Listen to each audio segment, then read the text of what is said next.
Online classes अभ्यास 24 में मैं योगेंद्र पांडे आप सभी का एक बार पुनः स्वागत करता हूं। आइए आज शुरू करते हैं फिर वही कहानी, the story of the village of the Palampur. तो इसके पहले की कहानी हम देख चुके हैं कि कैसे एक विलेज पालमपुर को स्टेबल किया गया, कैसे वो एक हाइपोथेटिकल विलेज था, उसके विषय में हमने कुछ मोटा मोटा अध्ययन किया था। तो आज हम थोड़ा सा उसके आगे कैरी करते हैं, आइए कंटिन्यू करते हैं इसको। तो there are some topics are on the white board. First of all ground measuring units, ज़मीन के नापने के कौन कौन से पैमाने हैं। और agriculture crop year in India, Bharat में साल में कौन कौन सी फसलें उगाई जाती हैं उसके विषय में चर्चा करेंगे, जैसे रेनी सीजन खरीफ, विंटर सीजन रबी, समर सीजन जायद। मल्टीपल क्रॉपिंग, इसको देखेंगे कि ये what is the multiple cropping. Farming, type of the farming देखेंगे।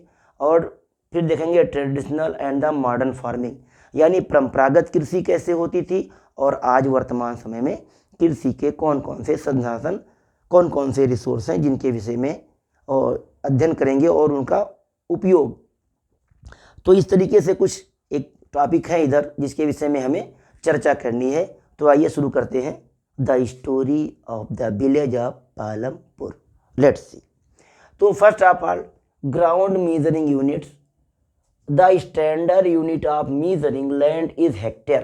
पूरे इंडिया में जो लैंड मेजरिंग यूनिट है वो क्या है, स्टैंडर्ड यूनिट वो है hectare. 1 hectare equal to 10,000 square metre, यानी 10,000 लंबा 10,000 चौड़ा को मल्टीप्लाई कर दें 10 इंटू 10 कर दें तो क्या हो जाएगा, वही स्क्वायर मीटर हो जाएगा और वो 1 हेक्टेयर के इक्वल होगा। इंडिया में अलग अलग एरियाज में there are so many types of the measurement of the land, like bigha, bissa, kattha, jarib etc। यानी कि कहीं कहीं पे इसी को हम बीघा भी मानते हैं, कहीं कहीं की ज़मीन को हम बिस्वा में मीज़र करते हैं, कहीं कहीं ज़मीनों को गट्ठे में मीज़र करते हैं और कहीं कहीं ज़मीनों को हम जरीब में मीज़र करते हैं। ज़मीन के मीज़रमेंट का जो ये तरीका है वो नया नहीं है, आज का नहीं है, बहुत ट्रेडिशनल टाइम से भी परंपरागत या कह लें कि ओल्डन एज से, प्राचीन समय से ही मीज़रमेंट के विभिन्न तरीकों को हम ज़मीन के नापने में यूज़ करते चले आ रहे हैं, जिसमें जरीब है, बीघा है, बिस्वा है, कट्ठा है, लाइक दिस टाइप। तो आइए शुरू करते हैं अगला टॉपिक।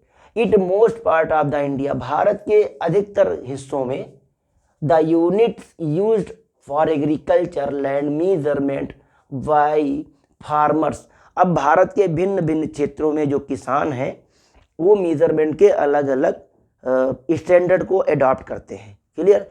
तो जैसे मान लो कि हम यूपी में देख लें, अपने गांव इलाके में देख लें, जो खास करके गांव के बच्चे देख रहे होंगे वीडियो आसानी से समझ सकते हैं बीघा क्या है, बिस्वा क्या है, कट्ठा या गट्ठा ये खास करके पूर्वांचल के क्षेत्रों में चलता है।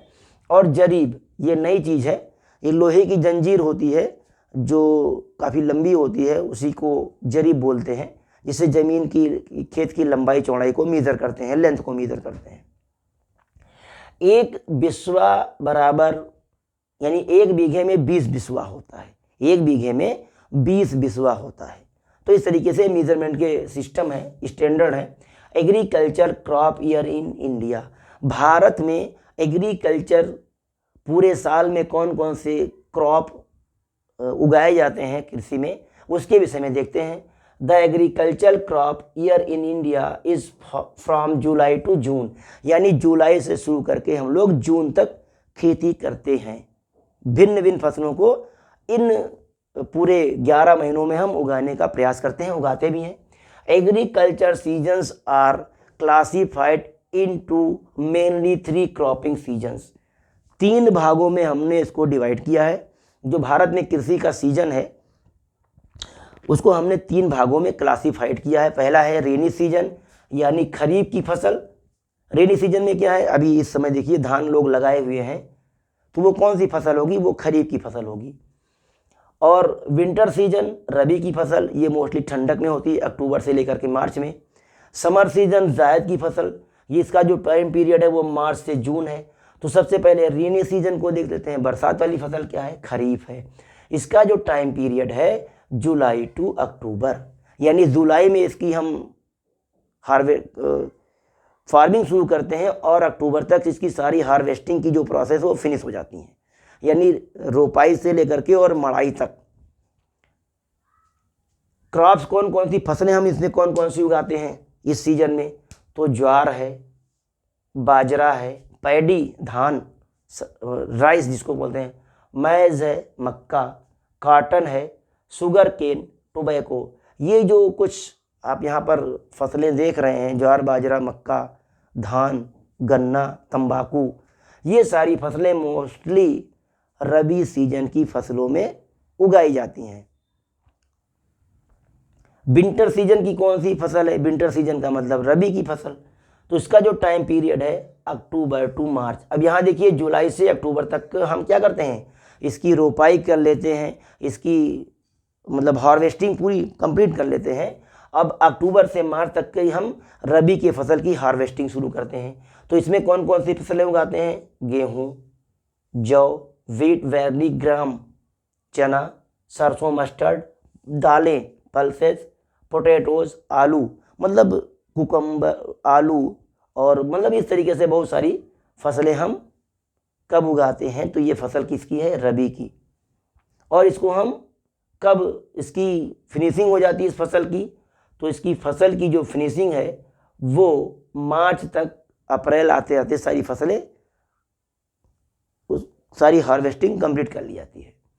समर सीजन की जो जायद की फसल है इसमें देखते हैं, इसका जो टाइम पीरियड है वो मार्च से लेकर के जून तक का है। लेट्स सी इसमें कौन सी क्रॉप्स है? तो वाटरमेलन, तरोई आप जानते हैं, खीरा, लीफी पत्ते वाली सब्जियां यानी साग, अदर वेजिटेबल्स और अन्य सब्जियों को हम कहाँ उगाते हैं? और साथ में फूलों की खेती। अच्छा, फूलों की खेती को हम किस डिपार्टमेंट के अंतर्गत अध्ययन करते हैं, है ना?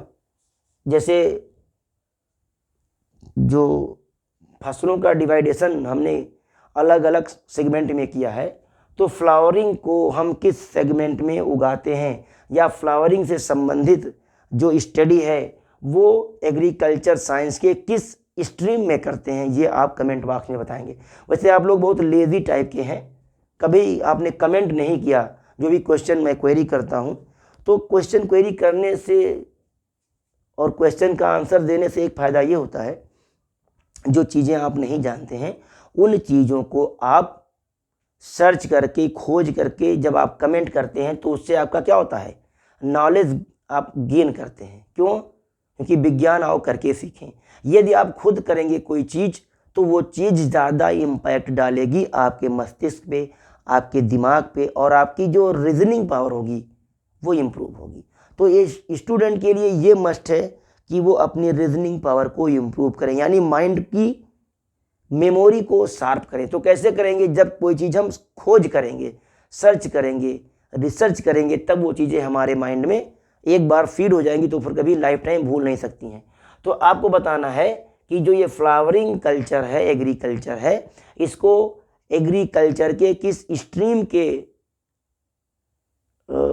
अंतर्गत हम अध्ययन करते हैं, स्टडी करते हैं। अगला जो टॉपिक आता है मल्टीपल क्रॉपिंग।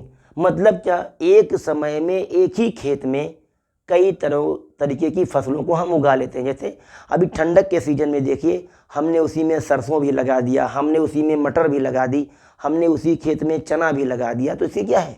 ये मल्टीपल क्रॉपिंग है, यानी एक साथ दो फसल हम आसानी से ले सकते हैं। आइए देखते हैं। Multiple cropping is the practice of growing more than one crop on a same piece of land during the crop year. यानी फसल के सीजन में एक जमीन में हम एक के साथ कई फसल उगा लें, एक से अधिक फसलें को जो उगाते हैं, तो इसी को हम मल्टीपल क्रॉपिंग जानते हैं, कहते हैं।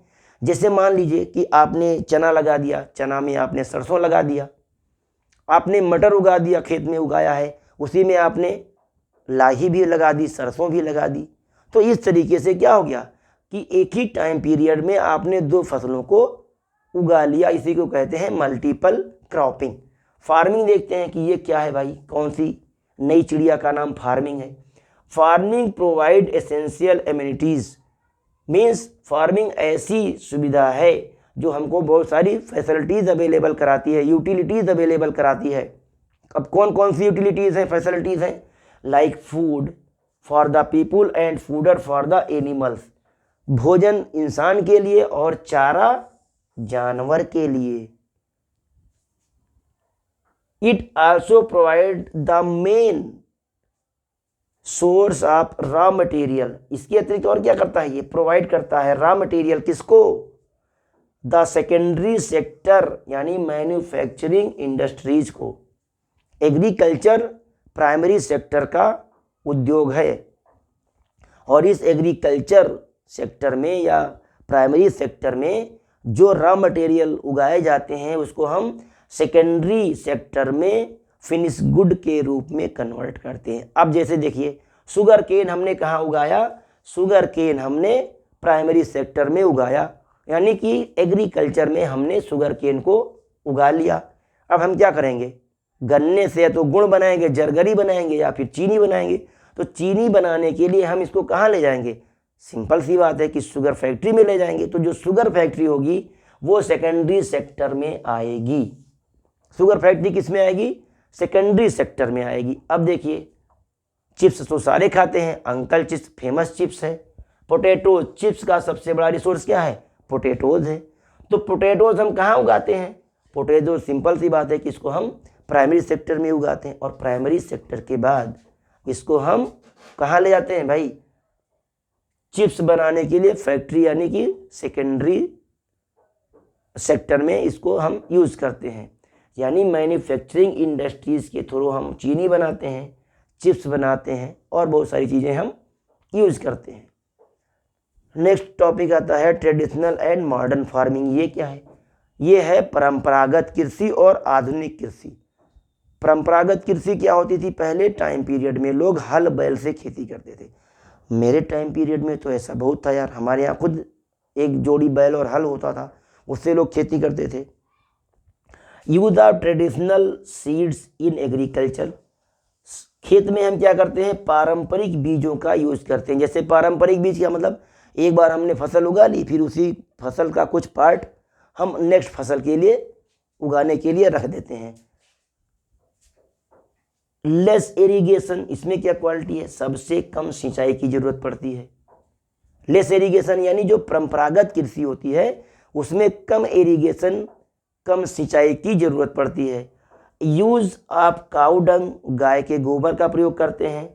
और other natural manure as fertilisers, और अन्य सारे बहुत जो देसी खाद है उसको हम फर्टिलाइजर के रूप में घास फूस, पत्ती सड़ी गली, इन सब का प्रयोग किसमें करते हैं?